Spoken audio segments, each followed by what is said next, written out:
లక్ష్మణ్ గారు విప్ లక్ష్మణ్ గారు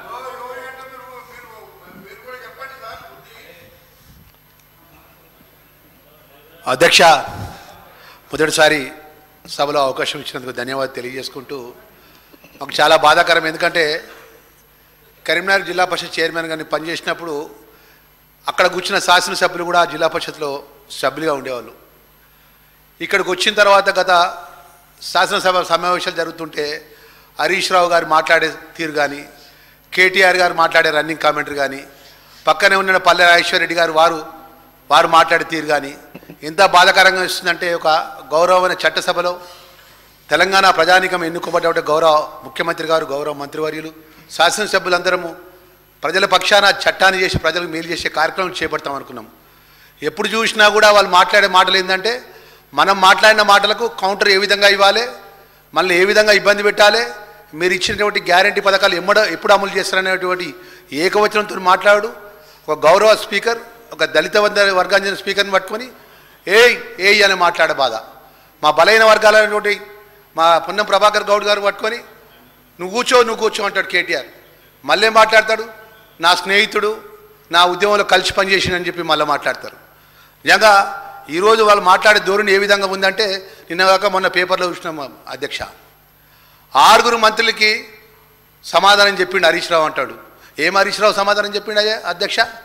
మా ఉమ్మడి కరీంనగర్ జిల్లాకు సంబంధించినటువంటి కాళేశ్వరం ప్రాజెక్టు నీళ్లు మా ధర్మపురి నియోజకవర్గంలో మేడారు రిజర్వాయర్ నుంచి, మిడ్మానేర్ నుంచి సిద్దిపేటకు, సిరిసిల్లకు, గజ్వేలకు నీళ్ళు పట్టుకపోతారు. మా కరీంనగర్ జిల్లాకు ఒక్క చుక్క నీళ్ళు రాదు అధ్యక్ష. ఎంత బాధాకరమైన విషయం తెలుసా అధ్యక్ష? వెనుకట శ్రీరామ్ సాగర్ ప్రాజెక్టు సంబంధించిన జవహర్లాల్ పెట్టిన శ్రీరామ్ సాగర్ ప్రాజెక్టు ద్వారా మా కరీంనగర్ జిల్లాకు నీళ్ళు వస్తాయి. వరద కాలువ కాంగ్రెస్ పార్టీ హయాంలో కట్టినటువంటి వైఎస్ రాజశేఖర్ కట్టిన వరద కాలువ ద్వారా నీళ్ళు వస్తాయి తప్ప, ఈ ఎల్లంపల్లి ప్రాజెక్టు నుంచి మేడారం రిజర్వాయర్, మా కన్నతల్లి రిజర్వాయర్ నుంచి నీళ్ళు పట్టుకపోతాడు. అక్కడ హరీష్ రావు వచ్చి, అధ్యక్ష మీరు నమ్మరు అధ్యక్ష, మేడారం రిజర్వాయర్ దగ్గర రాత్రి పడుకున్నాడు.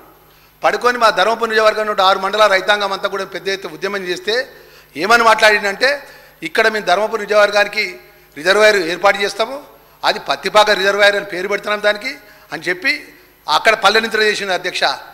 ఒక దొరగారింట్ల పల్లెనింత్ర చేసి ఏం చెప్పిండు, మేము ధర్మారం మండలంకు, వెరగటూరు మండలానికి, ధర్మపురి నియోజకవర్గానికి తాగునీరు ఇస్తా అని చెప్పని అసెంబ్లీ సాక్షిగా ముఖ్యమంత్రి గారితో ప్రకటన ఇప్పించిండు అధ్యక్ష 2016-17లో.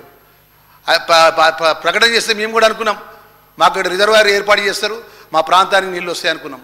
తీరా రిజర్వాయర్ ఏర్పాటు చేయకునే విషయంలో ఆ సమస్య కూడా ఇక్కడ మాట్లాడకుండా మళ్ళీ కాళేశ్వరం లింక్ ట్యూబ్ తీసుకొచ్చే అధ్యక్ష 20,000 కోట్ల రూపాయలతోని సుమారు 1,700 ఎకరాల భూములు, మా రైతాంగాన్ని భూములు గుంజుకున్నారు అధ్యక్ష. పోలీసులను పెట్టి మేము పోతే మా మీద 13 కేసులు పెట్టించిన అధ్యక్ష. పెద్దలు జీవన్ రెడ్డి గారి మీద, అంత పెద్ద మనిషి మీద లెక్క చేయకుండా కేసులు పెట్టిండు.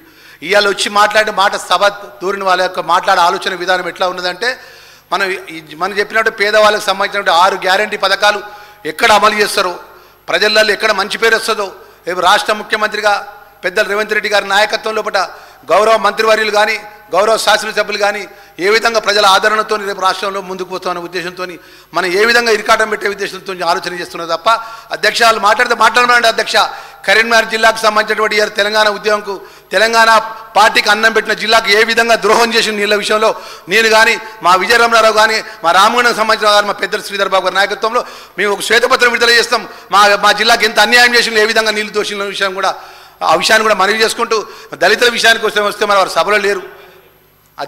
ఈరోజు మేము బయట మాట్లాడుతున్నాం అన్న, చాలా కార్యక్రమంలో మేము బయటకు వెళ్ళిపోవాలి, మేము తొందరగా వెళ్ళిపోవాలని పరద కిందకి వాళ్ళు చూస్తాను, పరద ముందుకు వెళ్ళి వాళ్ళు చూస్తున్నారు అధ్యక్ష. ఈ విధంగా ఇలా మాట్లాడే ఒక ధోరణి ఏ విధంగా ఉందంటే అధ్యక్ష, మా గౌరవ పెద్దలందరూ కూడా మనవి చేసుకుంటున్నారు అధ్యక్ష. వాళ్ళ ఆలోచన పరంగా కూడా ఏమన్నంటే కాగితాలు తీసుకొచ్చి అర్ధగంట సేపు హరీష్ రావుకు టైం ఇస్తున్నారు. ఆయన ఏదో ఇంగ్లీష్లో మాట్లాడుతున్నాడు, ఏదో ఇంగ్లీష్ మనకు తెలియనట్టు, ఆయన మాట్లాడే సబ్జెక్ట్ మనకు తెలియనట్టు. స్వయంగా కృష్ణా జలాల మీద రాష్ట్ర ఆంధ్రప్రదేశ్ ముఖ్యమంత్రి ప్రకటన చేసినాక ఇంకా మాట్లాడేది అధ్యక్ష. దయచేసి అధ్యక్ష, మీకు చేతులు తేడి దండం పెడుతున్న అధ్యక్ష. వాళ్ళు మాట్లాడే ధోరణికి ఒకసారి ఆలోచన చేసి టైం కూడా సరిగా ఇచ్చే విషయంలో కూడా ప్రత్యేకంగా దృష్టి పెట్టాలని మనవి చేసుకుంటూ, ముఖ్యంగా మా ప్రాంతానికి సంబంధించిన ధర్మపురి నియోజకవర్గం విషయంలో ఈ యొక్క కేసీఆర్ కానీ, కేటీఆర్ కానీ, హరీష్, అదేవిధంగా ముఖ్యమంత్రి గారు కానీ అన్ని విధాలు మా కరీంనగర్ జిల్లాలో చేసినటువంటి అన్యాయాన్ని కూడా మీరు టైం ఇచ్చిన చెప్తామనే విషయాన్ని మనవి చేసుకుంటూ నేను సెలవు తీసుకుంటున్నాను అధ్యక్ష.